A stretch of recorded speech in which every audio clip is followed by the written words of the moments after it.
Buenos días o tardes o noches para quien quiera que esté viendo el video, dependiendo del momento del día. Mi nombre es Javier Josabet Guardiola Sánchez. Mi matrícula es UCN el 14142. Este es el tercer video de una serie de 5 videos que estoy haciendo sobre la materia de seguridad informática.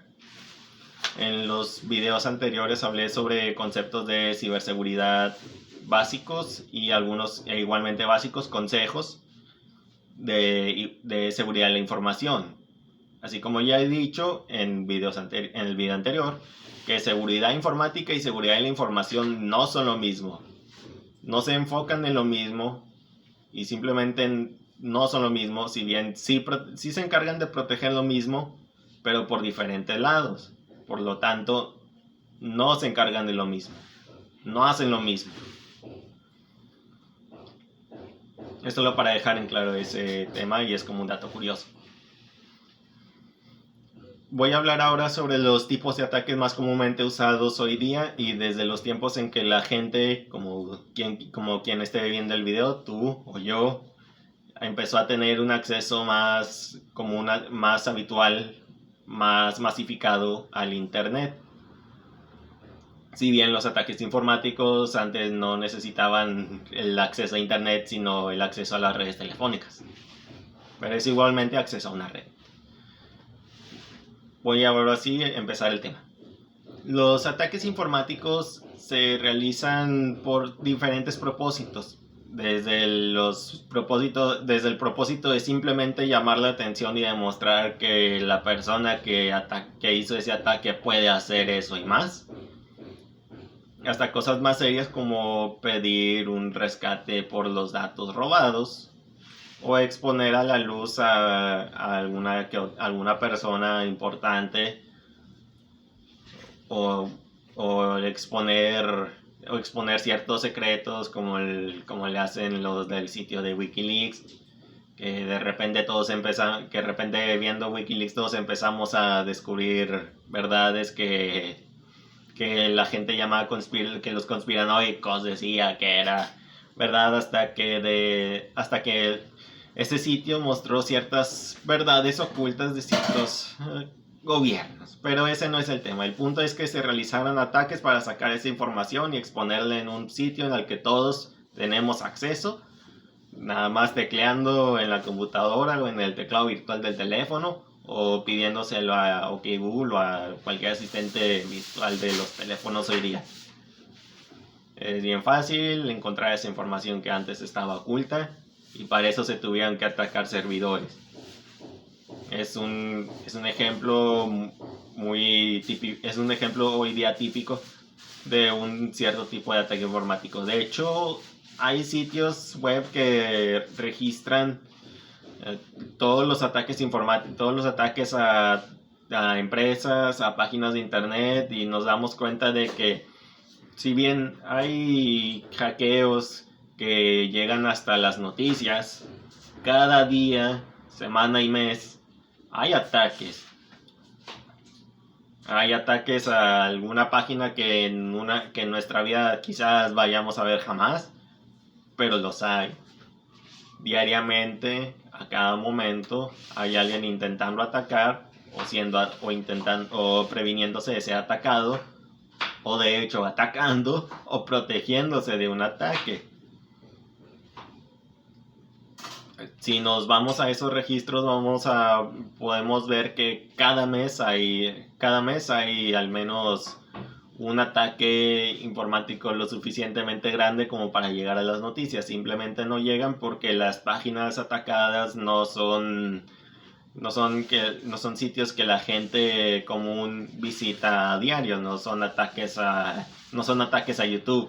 Si bien han habido algunas caídas, esas caídas solo han llegado a las noticias por la cantidad de gente que utiliza el sitio web. Si, por ejemplo, YouTube, esta plataforma de videos a donde estoy subiendo estos videos, no fuera tan conocida o simplemente no fuera tan usada y los ataques se siguieran dando, no saldrían a las noticias. Pero lo hacen debido a la cantidad de gente que usa la plataforma. es uno de los impactos es uno de los impactos indirectos de un ataque, perjudicar a la cantidad de gente que usa la plataforma. No es lo mismo atacar una intranet de una empresa de una empresa pequeña o mediana a la que nada más tienen acceso los empleados, que atacar un sitio web de redes sociales que todos usamos. Por ejemplo, no tiene no tiene el mismo impacto mediático atacar TikTok que atacar el internet de la empresa que atacar el internet de una empresa pequeña. No tiene el mismo impacto mediático, por lo tanto no se magnifica. Por lo tanto, creemos, o bueno, incluso yo hasta algún tiempo creía que solo los ataques que llegan, solo las noticias de ataques informáticos que veíamos en la televisión eran los únicos ataques que se hacían, y resultaba ser que no. Hay ciertos tipos de los ataques informáticos se dividen en tres tipos, sean por el origen, por el efecto o por el medio utilizado. Los ataques informáticos por origen son los ataques casi los más típicos de esas películas antiguas de hackers que se metían a la empresa y manipulaban los servidores físicamente y estaban con el teclado. Y como hemos visto en algunos otros videos de informática, siempre vemos alguna escena corta de alguien entrando a los servidores físicos con la laptop, con los pasamontañas y todo eso. Eso sería un ataque informático por origen, un ataque informático por origen físico. Si bien hoy día ni siquiera se necesita estar físicamente en ningún sitio para realizar todos los ataques, eso era una forma en la que quizás hace 20 o 30 años se utilizaba, cuanto y más, pero desde principios de este milenio, desde los 2000 o incluso antes, me corregirá quien sepa más, porque porque es bien sabido que en este mundo siempre hay alguien que es más conocedor, que es hasta fanático de estos temas y tiene más información. Bueno, las amenazas por el efecto, o ataques informáticos por el efecto, son los ataques que causan más perjuicios a la empresa o a la persona que está siendo atacada. Por ejemplo, a la reputación de un famoso, o a la privacidad de una persona por robarle sus datos de contacto, por sacarle los datos de cuentas bancarias. Pues perjudicas a una sola persona, le perjudica la vida entera a una sola persona. Que no es lo mismo que atacar un servidor bancario donde el grupo que ataca, es muy raro hoy día que sea una sola persona en la que haga un ataque tan masivo.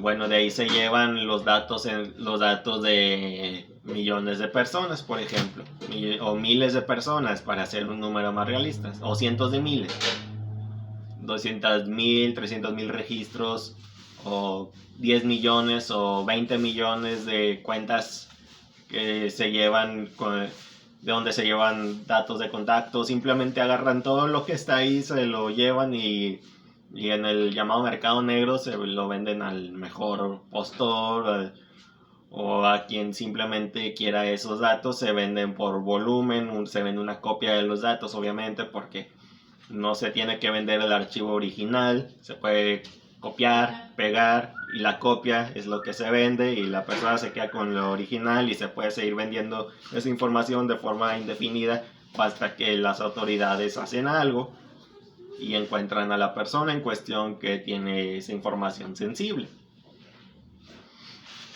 Los ataques por el medio utilizado, o amenazas por el medio utilizado, son básicamente la forma en la que se ataca, ya sea usar un tipo de virus u otro tipo de virus. Dirá uno que todos los virus informáticos hacen el mismo daño porque son virus y son informáticos y viajan por el internet y se meten a la compu y manipulan tus datos.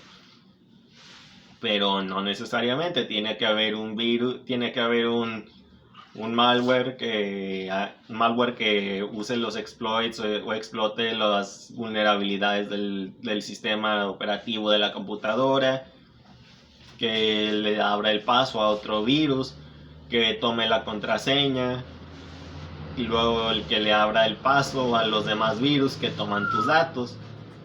Ahí se usa un ataque con tres tipos de programas diferentes.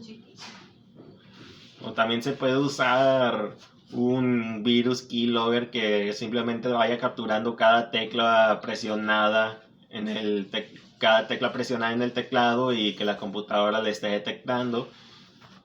De ahí también pueden agarrar todo tu historial no solo todo tu historial de navegación, sino literalmente, más directamente, qué escribiste, en qué páginas y a qué horas. Pero para eso se usa otro tipo de programa. El keylogger es otro tipo de programa que no es un virus, que es apoyado que si bien es apoyado por virus informáticos para entrar y hacer su trabajo, un keylogger en sí no es un virus. Es un tipo de malware que hace su cierto trabajo de capturar cada pulsación del teclado que uno esté haciendo y se envía ya sea por correo electrónico, en un archivo de texto plano, se manda cada tecla presionada y la persona puede ver qué tecleaste, a qué sitios entraste y obviamente pues, para entrar a una página tienes que usar la contraseña. Se ve la contraseña, se ve a qué horas pusiste la contraseña. Se ve, por ejemplo, qué contraseña usas para qué sitio de internet, qué tipo de, cómo nombras tus cuentas en cada sitio de internet que visitas, a qué horas visitas esos sitios de internet, por cuánto tiempo te quedas, de qué escribes en las plataformas de redes sociales, qué tipo de videos subes, etcétera.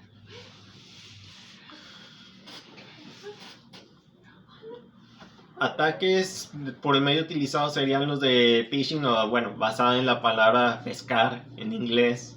Phishing, anzuelo, pescar. Que alguien muerda el anzuelo y es básicamente crear una página de internet falsa con el diseño de una real. Y la gente va a estar entrando ahí, la información no va a llegar a los servidores de, por ejemplo, Vancomer, sino va a llegar a la computadora de alguien en algún lado que se va a quedar con tu contraseña de tu cuenta bancaria. Una forma de detectar esas páginas falsas es checar la ortografía. Generalmente como las personas ven el diseño de la página y no las letras, pues simplemente teclean mal el nombre, o la fuente de texto del nombre de la página no es la misma. Si bien puede ser del mismo color y todo el demás diseño de la página es el mismo, puede que pongan Facebook como se escucha, Facebook en vez de Facebook, es un ejemplo. Y bueno, de ahí también se puede dar cuenta uno cuando es una página falsa o cuando es una página real. Si bien estos detalles de que las páginas tienen o no el nombre correctamente escrito son una forma de detectar cuando es falso o verdadera, también se puede detectar, también se vuelve de hecho más difícil de detectar cuando está perfectamente bien replicada la interfaz de una página, se vuelve un poquito más difícil, pero siempre va a haber un cambio, una diferencia en el link. Hay que darse también cuenta cuando tecleas una página y ves el link de la página, esas letritas que pones cuando entras, por ejemplo, youtube.com, pues siempre ha sido, y que yo sepa, siempre será youtube.com. No va a tener YouTube después del .com, luego diagonal y una serie de números y letras raros. Eso no va a estar. O simplemente YouTube siempre se ha llamado YouTube. No va a tener otro nombre diferente y un aspecto muy parecido. Siempre simplemente se va a llamar así. Es una forma de detectar, una y otra forma de detectar páginas falsas. Prevenirse de ataques de phishing o phishing. O directamente en español de ataques de morder el anzuelo, literalmente. Ingeniería social. La ingeniería social es básicamente convencer a una persona, hacerte su amigo, ganarte su amistad, ser básicamente alguien que sepa dominar bien a la gente para conseguir lo que quiere, que en este caso, aplicado a informática, es conseguir las contraseñas, conseguir el número de cuenta. Es muy cliché, pero es básicamente lo que es la ingeniería social. Es hacerte amigo de alguien que tiene acceso a una empresa, que tiene su cuenta, que tiene su nombre de usuario, y a través de hacerse amigo de esa persona, conseguir la información que requieres. Por eso también se capacitan a los empleados de empresas de departamentos donde se usan computadoras, a no dar esa información. Por ningún medio, por ninguna razón, dar esa información ni dejarla expuesta en una hoja de papel. Es mejor simplemente hacer una contraseña, como dicen, fácil de recordar, pero difícil de adivinar para alguien más. Por mi parte, sería todo. Gracias por su atención y por haber visto estos videos. Y si han estado siguiendo la serie de videos desde el principio, muchas gracias por continuar viéndolos. Que tengan excelente día.